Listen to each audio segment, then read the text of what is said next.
не просто замалчивалась, она искажалась.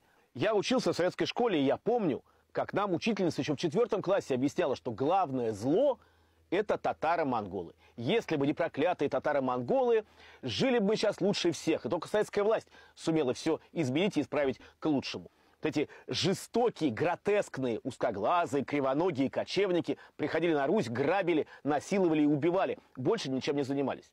Я и слыхом не слыхивал о том, что Золотая Орда была самым развитым государством своего времени, превосходя многие другие страны. Это была орда грязных дикарей.